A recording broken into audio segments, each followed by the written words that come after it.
अस्सलाम students, I am Zohaib Ahmed Anjum और आज हम जिस मौजू पे बात कर रहे हैं वो है ग्लोबलाइजेशन। हम ग्लोबलाइजेशन की बात करेंगे उससे पहले आपसे एक बात शेयर करता चलूं। कोफी अनान ने सितंबर 1919 में कहा था कि a global era requires a global engagement. आप अगर बात करें सारी दुनिया में एक ही ग्लोबल सिस्टम की, ग्लोबल पॉलिटिकल सिस्टम की, ग्लोबल सिक्योरिटी सिस्टम की, या फिर आप बात करें ग्लोबल लेवल के ऊपर एक ही ऑर्गेनाइजेशन की, ग्लोबल गवर्नेंस की बात करें, यूनाइटेड नेशंस ऑर्गेनाइजेशन जैसे किसी इंस्टीट्यूशन की बात करें, या किसी एक कंपनी की बात करें, या किसी एक एमएनसी की बात करें, जो कि ग्लोबल लेवल के ऊपर सारे फंक्शंस को, सारी स्टेट्स को, सारे लोगों को कंट्रोल कर रही हो, तो उसके लिए by this very quotation of Mister Kofi Annan, उसके लिए सारी दुनिया को ग्लोबली इंगेज होना पड़ेगा। अब जो है ग्लोबलाइजेशन को डिफाइन करने की जो है वो डिफरेंट कोशिशें हुई हैं, लेकिन जो दुनिया में इंटरकनेक्टेडनेस है, इंटेंसिफिकेशन है, intensification of transactions, intensification of interactions, इसको जो है वो आमतौर पे ग्लोबलाइजेशन कहा जाता है। अब एक और जो आप यहाँ पे देख रहे हैं वो है डीटेरिटोरियलाइजेशन। डीटेरिटोरियलाइजेशन ये है कि जो ट्रेडिशनल कॉन्सेप्ट था पीस ऑफ वेस्टफालिया के बाद, एक स्टेट का कॉन्सेप्ट अटैच किया जाता था कि स्टेट के 5 एलिमेंट्स में से टेरिटरी भी एक एलिमेंट था। तो अब वो जो ट्रेडिशनली टेरिटरी जो एक स्टेट का प्रेरोगेटिव समझा जाता था, या एक स्टेट का एक प्रोमिनेंट फीचर या डिस्टिंक्ट फीचर समझा जाता था, तो अब वो टेरिटरी लेस रेलिवेंट हो गई है। इट डजंट मीन के अब वो बिल्कुल ही खत्म हो गई है, बट इट मीन्स कि अब टेरिटरी की इंपॉर्टेंस रिलेटिवली कम हो गई है। इसका ये भी मतलब है, अगेन यूरोपीय यूनियन की हम बात कर लें तो यूरोप के जो अंदर जो ममालिक हैं वो उन्होंने शेंजन जोन एस्टेब्लिश किया हुआ है, और इस जोन में आप अगर एक कंट्री के पासपोर्ट होल्डर हैं तो आप सारे यूरोप में मूव कर सकते हैं। तो मोबिलिटी फ्री है। तो इसका मतलब है कि एक कंट्री के बॉर्डर के ऊपर अगर आप जाएं, या फिर आप पासपोर्ट लेके जाएं एयरपोर्ट के ऊपर, तो दूसरे कंट्री में आप आसानी से जा सकते हैं, आपको वीजा लगवाने की जरूरत नहीं है। तो वो जो ट्रेडिशनल कॉन्सेप्ट था बॉर्डर चेक्स का, इमिग्रेशन चेक्स का, या कस्टम के इन्फोर्समेंट के जो मामला थे, वो काफी हद तक कम हो गए। इसको कहा जाता है डीटेरिटोरियलाइजेशन।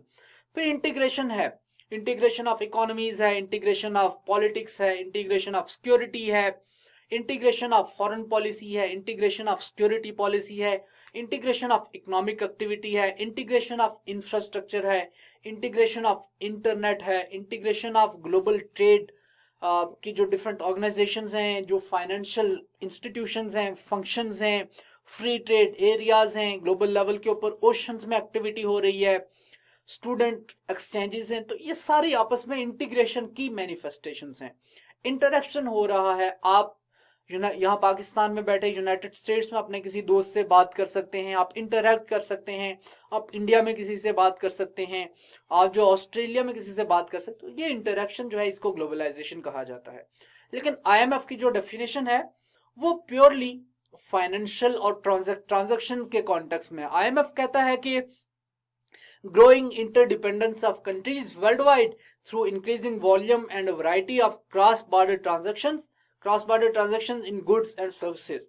तो गुड्स में और सर्विसेज में जो क्रॉस बॉर्डर ट्रांजैक्शंस हो रही हैं, free international capital flows, state to state जो कैपिटल की मूवमेंट है वो अगर फ्री हो, and more rapid and wide spread diffusion of technology.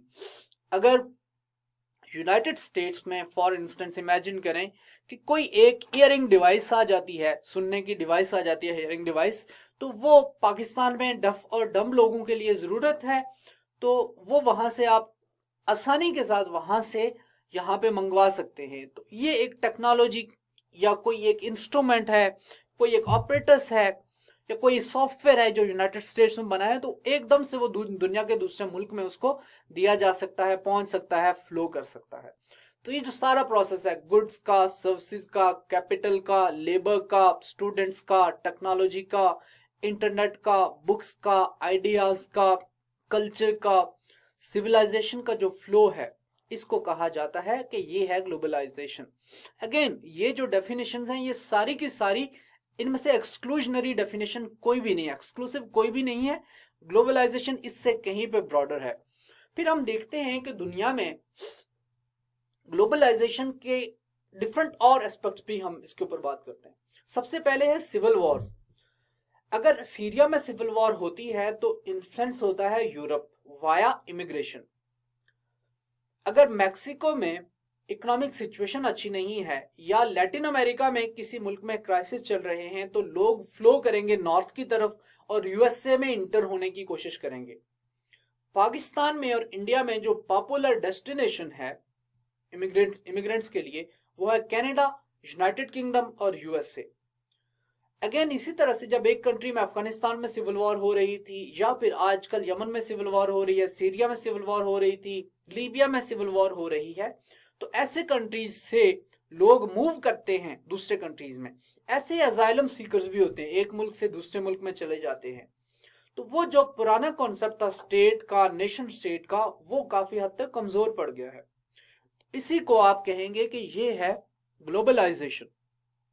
Illegal immigrants move करते हैं, ड्रग्स की मूवमेंट होती है, नारकोटिक्स की मूवमेंट होती है, ट्रैफिकिंग होती है।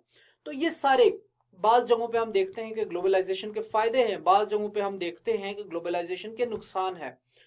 अब अगर पाकिस्तान ईरान बॉर्डर की बात करें तो वहां से ऑयल स्मगल होकर पाकिस्तान में आता है, तो जिसकी वजह से वहां पे एक इनफॉर्मल इकोनॉमी जो है वो प्रॉप कर रही है। उसका नुकसान जो है वो पाकिस्तान की नेशनल इकोनॉमी को है। फॉर्मल इकोनॉमी में वो लोग डॉक्यूमेंट नहीं होते। ये एक तरह से इंटीग्रेशन का नुकसान है, ये एक तरह से बॉर्डर्स के कंट्रोल ना होने का नुकसान है। तो ऐसे ही इलीगल इमिग्रेंट्स का जो क्राइसिस है, जो यूरोप को स्पेशली फेस करना पड़ा है 2017 में और 2018 में, जिसकी वजह से हमने देखा कि यूरोप में पॉलिटिकल चेंजेस हुई, या फिर सोशल मीडिया मिसाल के तौर पे सामने आता है। अब अर्ली 2000 में सोशल मीडिया इतनी बड़ी फॉर्मिडेबल फोर्स नहीं थी जितनी वो आज है। 2011 में सोशल मीडिया से ही अरब स्प्रिंग स्टार्ट हुई और आप देख लें कि 2011 में, 2012 में, 2013 में मिडल ईस्ट का नक्शा ही बदल गया। किंगडम ऑफ सऊदी अरेबिया में प्रोटेस्ट हुए, तेहरान में प्रोटेस्ट हुए, सीरिया में क्या हुआ आपके सामने है, इराक में क्या हुआ आपके सामने है, तुनिशिया में क्या हुआ आपके सामने है, लीबिया में क्या हुआ आपके सामने है, कजाफी का हटाया जाना, और इजिप्ट में क्या हुआ, मार्शल लॉ वगैरह लगना, सारा आपके सामने है।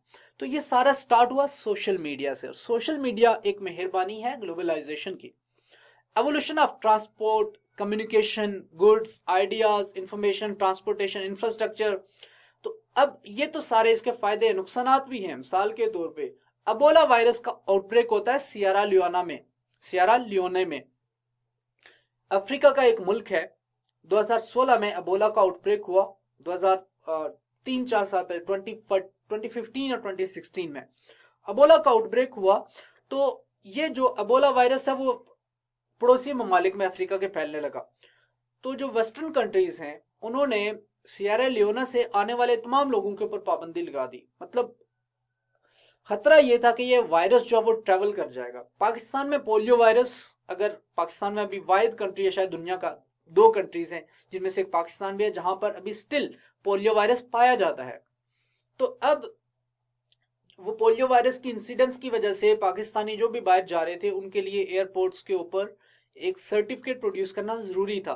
ये भी नेगेटिव साइड है ग्लोबलाइजेशन की। जब आप इंटीग्रेशन की तरफ जाते हैं तो इस तरह के नुकसान भी होते हैं।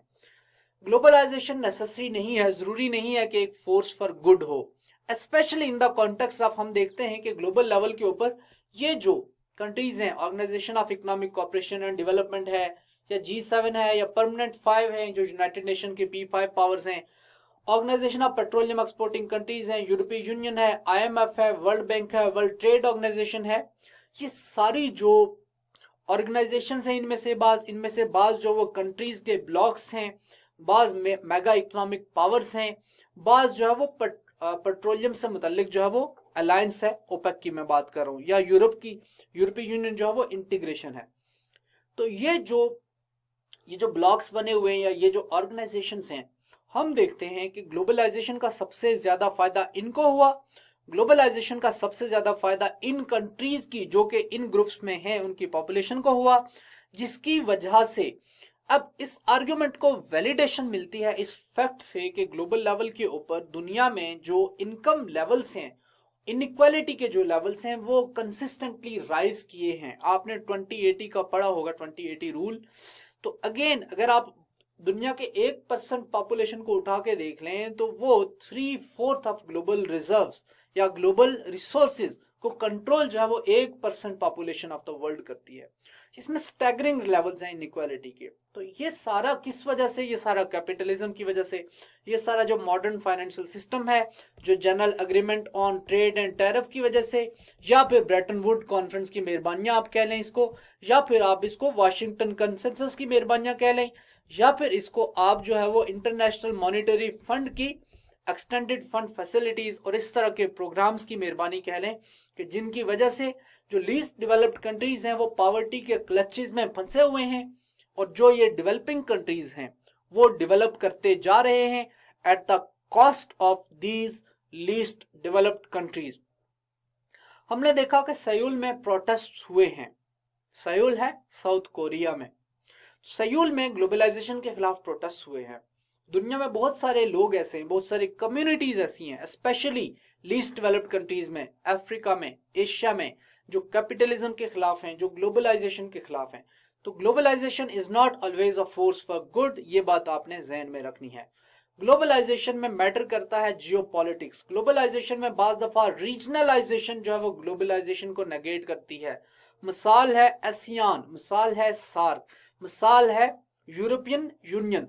अब यूरोपीय यूनियन के अंदर तो जो कंट्रीज हैं उनको प्रेफरेंशियल ट्रीटमेंट मिलेगा, उनके जो सिटीजन्स हैं उनका लिविंग स्टैंडर्ड तो दुनिया के बाकी तमाम रीजन्स के लिविंग स्टैंडर्ड से ज्यादा है, लेकिन उसकी कॉस्ट अगर मैं बात करूं, रॉ मटेरियल शायद वो एक्सट्रैक्ट कर रहे हूं अफ्रीकन से, अफ्रीकन कॉन्टिनेंट से, या एशिया के किसी कंट्री से कर रहे हूं, या फिर मैं अगर बात करूं यूनाइटेड स्टेट्स ऑफ अमेरिका की जो आर्म्स इंडस्ट्री है, तो उनकी आर्म्स इंडस्ट्री जो वाशिंगटन जिसको चलाता है, जिसको आप मिलिट्री इंडस्ट्रियल कॉम्प्लेक्स कहते हैं, शायद वो रन होती है मिडिल ईस्ट में जो वॉर्स चल रही हैं उन वॉर्स के ऊपर, शायद वो रन होती है किंगडम ऑफ सऊदी अरेबिया और ईरान जैसी पावर्स के दरमियान कॉन्फ्लिक्ट के प्रिवेल करने से, या शायद वो रन होती है दुनिया में जो सिविल वॉर्स मुख्तलिफ रीजन्स में मुख्तलिफ वक्तों में चलती रहती है, उनकी कंसिस्टेंसी से, उनके होने से।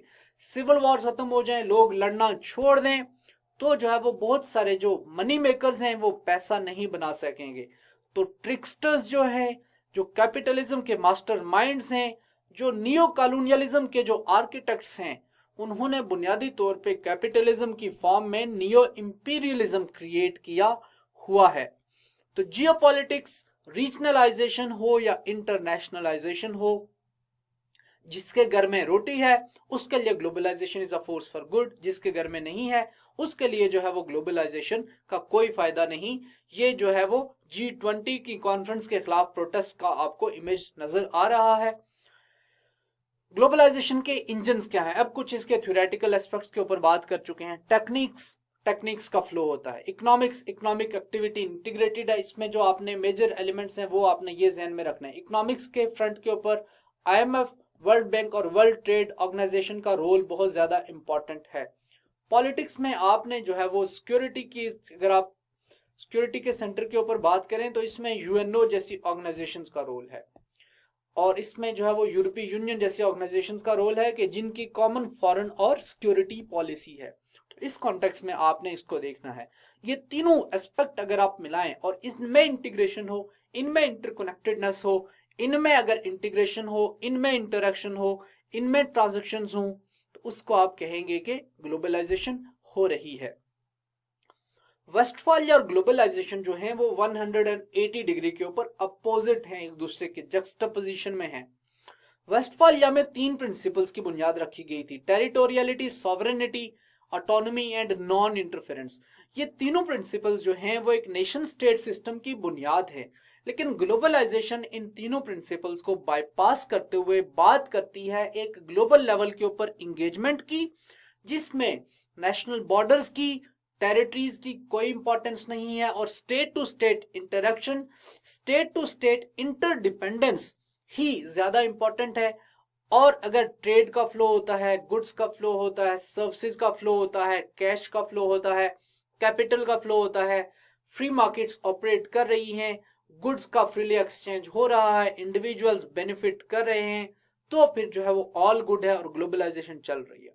तो ग्लोबलाइजेशन और जो है वो वेस्टफालियन सिस्टम आपस में एक दूसरे के अपोनेंट हैं। मल्टीलैटरल इंस्टीट्यूशंस हमें नजर आते हैं ग्लोबलाइजेशन में, IMF, वर्ल्ड बैंक वगैरह की मैंने बात की। ग्लोबल सिविल सोसाइटी लाइक, अब ग्लोबल लेवल के ऊपर बाज ऑर्गेनाइजेशंस अच्छा काम भी कर रही हैं। ICRC की मैंने आपसे बात की, ट्रांसपेरेंसी इंटरनेशनल है, ह्यूमन राइट्स वॉच है, एमनेस्टी इंटरनेशनल है, मेडिसिन सेंस फ्रंटियर्स है, डॉक्टर्स विदाउट बॉर्डर्स, इस तरह की ऑर्गेनाइजेशन है जो बहुत अच्छा काम भी कर रही हैं। इंटरनेशनल लेवल के ऊपर civil society, specially human rights के जो ग्रुप्स हैं वो बहुत ज्यादा फॉर्मिडेबल फोर्स बन चुके हैं, पावरफुल फोर्स बन चुके हैं। तो ये ग्लोबलाइजेशन का फायदा भी है, लेकिन कुछ नुकसानात भी हैं। मिसाल के तौर पे सिक्योरिटी यूनिवर्सलाइज हो चुकी है, दुनिया के एक रीजन में वॉर, सारी दुनिया में इन्फ्लुएंस। टेररिज्म या इंसर्जेंसीज की वजह से global war on terror start हो गई, तो जब वार होती है तो वो भी ग्लोबल होगी। इससे पहले वर्ल्ड वार 1, वर्ल्ड वार 2 का आपने सुना होगा, लेकिन आपने इनके साथ ग्लोबल वॉर का वर्ड अटैच नहीं किया जाता क्योंकि लिटरेचर में था ही नहीं।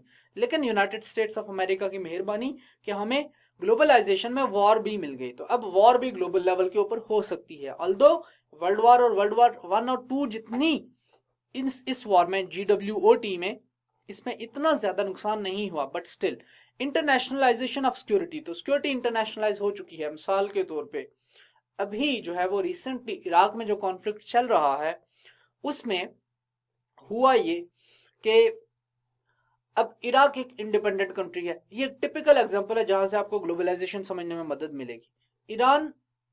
ईरान की जो IRGC, जो वहां के रेवोल्यूशनरी गार्ड कोर्स हैं, वो सपोर्ट करते हैं एक ग्रुप है, एक मलेशिया है जिसको कहते हैं हाशिद अल शाबी। हाशिद अल शाबी जो है वो ईरानियन बैक्ड और ईरानियन सपोर्टेड ग्रुप है, और हाशिद अल शाबी ग्रुप ने इराक की गवर्नमेंट को सपोर्ट किया क्योंकि इराक वॉर में, इराक की जो इस्लामिक स्टेट के खिलाफ वॉर थी उसमें ईरान इराक की गवर्नमेंट का सपोर्टर था, और दूसरी तरफ जो है वो USA भी इराक की गवर्नमेंट को सपोर्ट करता रहा है इस वॉर में। लेकिन इंटरेस्टिंगली आपको पता है कि इराक में ही और मिडिल ईस्ट में ही USA और ईरान जो है वो आपस में एक दूसरे के खिलाफ हैं। तो अब हुआ ये कि यूनाइटेड स्टेट्स के जो ट्रूप्स हैं उन्होंने हाशिद अल शाबी के, इनका एक फर्दर आगे ग्रुप है, उस ग्रुप का नाम है कताइब हिजबुल्ला। तो कताइब हिजबुल्ला जो ईरानियन बैक्ड हैं, जिनको ईरान की सपोर्ट है, उनके कमांड स्टेशन के ऊपर अटैक किया। बदले में इराक में जो शियाज हैं, शियाज कह लें या जिनके अंदर ईरान का सपोर्ट बेस है, उन लोगों ने USA की एम्बेसी के ऊपर अटैक कर दिया। अब ये इंसिडेंट ऐसा है कि आप देख लें कि एक थर्ड कंट्री में एक इवेंट हो रहा है, लेकिन उसकी वजह से USA की एम्बेसी भी इन्फ्लुएंस हो रही है, एम्बेसडर्स भी इन्फ्लुएंस हो रहे हैं, इंटरनेशनल लॉ भी आ गया है, इंटरनेशनल रिलेशंस भी इन्वॉल्व हो गए हैं, और ईरान भी इन्वॉल्व हो गया है जिसका डायरेक्टली उस कॉन्फ्लिक्ट से शायद कोई ताल्लुक नहीं है। तो इस तरह से जो सिक्योरिटी की डोमेन है वो भी इंटरनेशनलाइज हो गई है। और मजे की बात यह कि उसी एम्बेसी में जो एम्बेसडर्स की जो सिक्योरिटी के लिए जो लोग डिप्लॉय होंगे वो ब्लैक वाटर जैसी या डेनकॉप जैसी किसी ऑर्गेनाइजेशन से या किसी सिक्योरिटी एजेंसी से भर्ती किए होंगे। तो इसी डोमेन में प्राइवेटाइजेशन ऑफ वॉर हो गई है। तो वॉर भी प्राइवेटाइज हो चुकी है, मर्सनरीज भी, इनको भी आपने इसी कॉन्टेक्स्ट में समझ लेना है। फेमस केस जो है वो रेमंड डेविस का, वो भी मर्सनरी था, ब्लैक वाटर के साथ काम कर रहा था। आपने उस केस को फॉलो किया होगा। कंट्रैक्टर्स हायर करके, मर्सनरीज हायर करके आजकल स्टेट्स वॉर करती हैं, तो वॉर भी आउटसोर्स की जाती है। अगेन ये एक मेहरबानी है ग्लोबलाइजेशन की। ग्लोबलाइजेशन के साथ कुछ डिफरेंट टर्म्स भी एसोसिएट की जाती हैं जो कि क्लोजर हैं इन मीनिंग्स में, but they are not entirely synonymous words with globalisation. Internationalisation का मतलब है growth of transactions and interdependence of states. Liberalisation का मतलब है ओपननेस, ये ज्यादातर इकोनॉमिक टर्म्स में इस्तेमाल होता है। यूनिवर्सलाइजेशन का मतलब है कि आइडियाज का, आइडियोलॉजीज का, डॉक्ट्राइन्स का, ऑब्जेक्ट्स का और प्रोडक्ट्स का फैलना। वेस्टर्नाइजेशन से, जब आप वेस्टर्नाइजेशन का वर्ड यूज करेंगे तो इससे आपकी मुराद होनी चाहिए कैपिटलिज्म, इंडस्ट्रियलिज्म, रीजन का यूज, रैशनलिज्म, अर्बनाइजेशन या अर्बनिज्म और इंडिविजुअलिज्म, क्योंकि ये वो वैल्यूज हैं जिनको वेस्ट सपोर्ट करता है, या ये वो वैल्यूज हैं जिनको वेस्ट जो है वो प्रोपेगेट करता है, प्रोपाउंड करता है। तो इन वैल्यूज की जब आप बात करेंगे तो it means westernisation, Americanisation, colonisation, westoxification. Americanisation again बात यह है कि अमेरिकन कल्चर को अडॉप्ट करना। कॉलोनाइजेशन आप जानते हैं कि क्या है। वेस्टॉक्सिफिकेशन एक टर्म है जो कि इस्तेमाल की है अली अहमद ने। अली अहमद कहते हैं कि जो वेस्ट अभी ग्लोबलाइजेशन के गाब में जो कुछ कर रहा है वो बुनियादी तौर पे वेस्टॉक्सिफिकेशन है, ग्लोबलाइजेशन नहीं है। इससे उनकी ये मुराद है कि दुनिया के जो बाकी कल्चर्स हैं या बाकी सिविलाइजेशन हैं उनको टॉक्स कर रहा है, टॉक्सिफाई कर रहा है, वर्ल्ड पॉइजन कर रहा है अपनी कल्चर के साथ। तो ग्लोबलाइजेशन के साथ ये सारी टर्म्स जो हैं वो क्लोजली इंटर रिलेटेड हैं। अगेन ग्लोबलाइजेशन किसी एक लेवल के ऊपर नहीं है। ग्लोबलाइजेशन जो वो हमें इकोनॉमिक लाइफ में भी नजर आती है, हमें पॉलिटिकल लाइफ में नजर आती है, हमें गवर्नेंस की डोमेन में नजर आती है, हमें सोशल लाइफ में, कल्चरल लाइफ में और बायोलॉजिकल लाइफ में नजर आती है। आप देखते हैं कि फार्मास्यूटिकल्स एक कंट्री से दूसरे कंट्री में मूव करती हैं। अगर अबोला वायरस होता है तो वो एक कंट्री से दूसरे कंट्री में मूव करता है। अगर जीका वायरस आता है तो उसकी वजह से सारी दुनिया को थ्रेट्स हैं। अगर इन्वायरमेंट का कोई मसला है तो उसकी वजह से ग्लोबल क्लाइमेट चेंज हो रही है, सारी दुनिया को उसकी वजह से इन्फ्लुएंसेस, उसकी वजह से इंपैक्ट्स हो रहे हैं सारी दुनिया के ऊपर। अगर हिमालयाज में ग्लेशियर्स रिसीड करते हैं तो उसकी वजह से साउथ एशिया का ही नहीं बल्कि सारी दुनिया के ऊपर इन्फ्लुएंसेस हो रहे हैं। उसकी वजह से ग्लेशियर मेल्ट हो रहे हैं तो जिसकी वजह से सी लेवल का राइज है।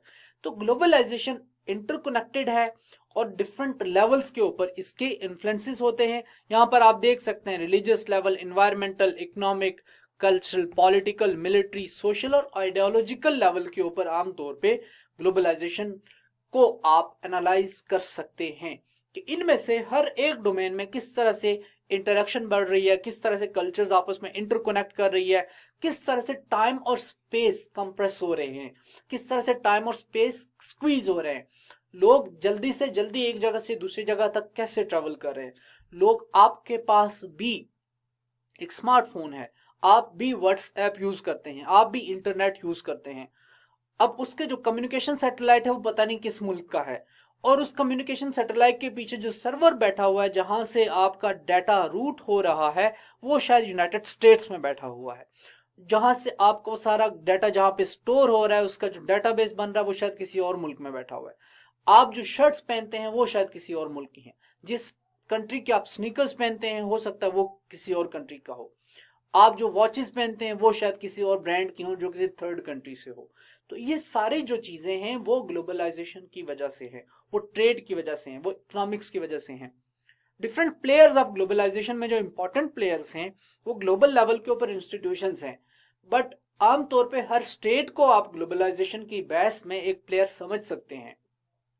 अगर मैं पाकिस्तान और इंडिया के कॉन्टेक्स्ट की बात करूं और चाइना पाकिस्तान इकोनॉमिक कॉरिडोर के साथ इसकी रेलेवेंस ड्रॉ करूं तो इसमें जो की प्लेयर्स हो जाएंगे वो चाइना हो जाएगा, वो पाकिस्तान हो जाएगा, वो इंडिया हो जाएगा। ऐसे ही इसे आप एनालॉजी को अप्लाई करें, आप जब ग्लोबलाइजेशन की बात करते हैं तो चूंकि स्टेट्स तो दुनिया में रहनी है तो हर स्टेट इसका स्टेक होल्डर है।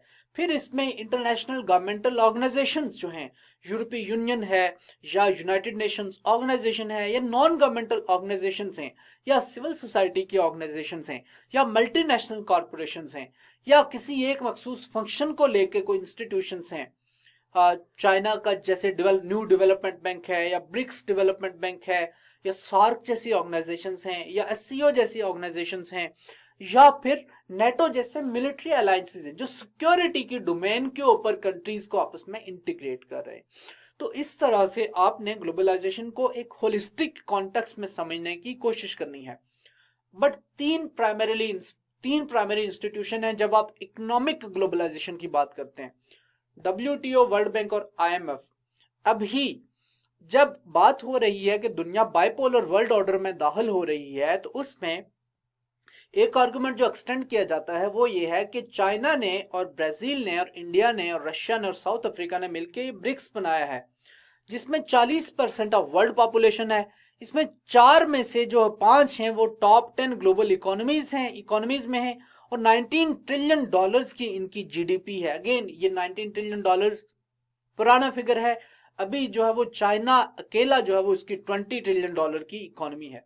एशियन इंफ्रास्ट्रक्चर इन्वेस्टमेंट बैंक जो है, स्टार्टिंग कैपिटल ऑफ $100 बिलियन से जो है वो Asian infrastructure development bank China ने बनाया है। इसमें इन कंट्रीज की भी इन्वॉल्वमेंट है। तो ब्रिक्स ने ये जो एशियन इंफ्रास्ट्रक्चर इन्वेस्टमेंट बैंक बनाया है, ये था in comparison to Asian development bank जो कि जापान लेड है, जिसमें जापान का मेजर शेयर है। अब इसमें AIIB में चाइना का मेजर शेयर है।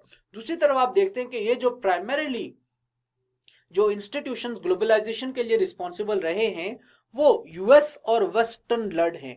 इसमें ज्यादा मेजर जो कंट्रीज हैं वो OECD के कंट्रीज हैं या यूरोपियन कंट्रीज हैं। तो ये जो ग्लोबल लेवल के ऊपर आपको वेस्ट का इन्फ्लुएंस नजर आता है, ग्लोबलाइजेशन के पीछे कैपिटलिज्म का इन्फ्लुएंस नजर आता है, चाहे वो सिक्योरिटी के फ्रंटियर के ऊपर हो या चाहे वो इकोनॉमिक फ्रंटियर के ऊपर हो। तो ये आप देख सकते हैं कि यूनाइटेड नेशंस ऑर्गेनाइजेशन जैसे इंस्टीट्यूशंस जो हैं उन्होंने ग्लोबलाइजेशन की बहस को कंसोलिडेट किया है, और साथ ही इसके साथ साथ इंटरनेशनल लॉ की जो प्रेवलेंस है उसकी वजह से स्टेट्स के दरमियान जो रिलेशंस हैं जिनको आप कहते हैं इंटरनेशनल रिलेशंस, ये इंटरनेशनल रिलेशंस के आपस में इंटरेक्शंस बढ़ने की वजह से दुनिया में ये न्यू वेव चली है। दुनिया हिस्ट्री के एक नए फेज में दाखिल हो रही है जिसको आप कहेंगे कि ये ग्लोबलाइजेशन है।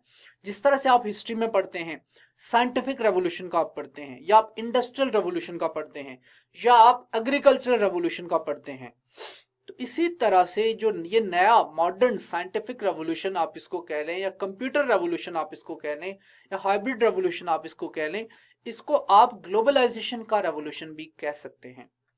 अब ग्लोबलाइजेशन के ऊपर जो डिफरेंट स्कॉलर्स लिखते हैं वो ये कहते हैं, मिसाल के तौर पे युवाल नोह हरारी कहता है कि ग्लोबलाइजेशन का जो ये स्टिंट चल रहा है, ये जो अभी टेन्योर चल रहा है जिसमें दुनिया इतनी ज्यादा डेवलप कर गई है, ये वक्त ही बताएगा कि क्या ये सही पीरियड था ह्यूमन हिस्ट्री का, या फिर फ्यूचर के जो लोग हैं, आज से 2000 साल बाद के, 3000 साल बाद के जो लोग हैं, वो इस पीरियड को, इस इंक्रीज्ड इंटेंसिफिकेशन को, इस इंक्रीज्ड लेवल ऑफ इंटरेक्शन को, गुड्स और सर्विसेज की ट्रेड को एक गलती के तौर पे देखेंगे। व्हाट आर द कंडीशंस और प्रीरेक्विजिट्स फॉर ग्लोबलाइजेशन?